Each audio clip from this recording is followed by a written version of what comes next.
అరే రాత్రి దొంగతనం చేసిన మామిడికాయలు మస్తు తీయగున్నాయిరా. అవునరా తీయగున్నాయి. అవునరా తినేది తిన్నాం, మిగిలిన అమ్మినాం రా. దొంగతనం అనుకోదాంరా.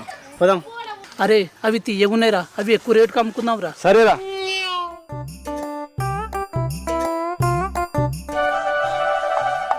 మీ బాగా పనిపోతాండేదిరా. ఇది ఎప్పుడు చంద్రు ఇలా వర్షం కురుస్తుంది కావచ్చు ఇవాళ. అవును నిజమే, తాగుడు కూడా బంద్ చేసిండట, ఏడు నుంచే పనికి పోతుండట. పైసలు ఉంటాయరా తాగత్తా. ఏం తాగత్తావు? ఎట్లా మంది అవుతున్నా జ్యూస్ అన్న తాగత్తానే. జ్యూసా? అయితే ఏం కదా తాగిరాపో. నీకు ఏ డౌట్ రాకుండా వడకల్లో మంది ఇచ్చుకొని తాగుతా చూడుగా నేను.